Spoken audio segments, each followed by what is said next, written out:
প্রাকৃতিক ভারসাম্য রক্ষায় সবুজের সাজাই বাংলাদেশ স্লোগানে মৌলভীবাজারে বৃক্ষরোপণ ও বিতরণ করেছে প্রকৃতি জীবন ক্লাব। বড় কাপন সরকারি প্রাথমিক বিদ্যালয়ে পরিবেশ সুরক্ষার অভিযাত্রায় অংশ নেন শিক্ষক, শিক্ষার্থী, অভিভাবকরা।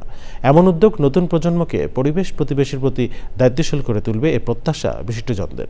এম এস আলমের তথ্য ভিডিওতে রিপোর্ট করছেন আফরোজা হাসি।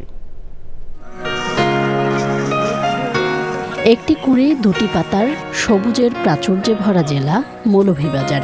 সারিবদ্ধ চা বাগান, উঁচু নিচু পাহাড়, টিলা, মাধবকুণ্ড, জলপ্রপাত জেলার প্রকৃতিকে করেছে মোহনীয়। তবে অপরিকল্পিত ও পরিবেশ বিধ্বংসী উন্নয়নে কমছে সবুজের পরিমাণ।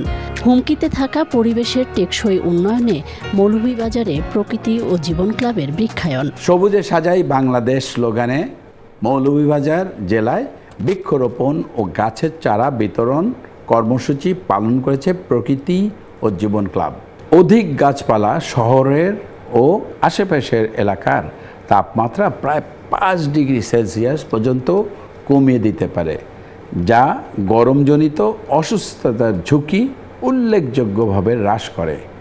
চা বাগান ও পাহাড় ঘেরা মৌলভীবাজারের প্রাকৃতিক ভারসাম্য ও স্নিগ্ধতা রক্ষায় এই গাছের ছায়া ও শীতলতা অপরিহার্য।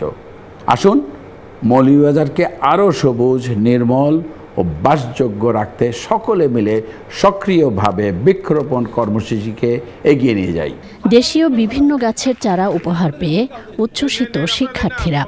আমি আজকে একটি গাছ পেয়েছি, সেটা আমি বাসায় নিয়ে রোপণ করব এবং ভবিষ্যতে ফল ধরলে সেটা আমি খাবো। বাড়িতে নিয়ে খুব যত্ন করব, সেখানে পানি দেব, সেটি বড় হয়ে পেয়ারা ধরবে, সেটি আমি খাবো।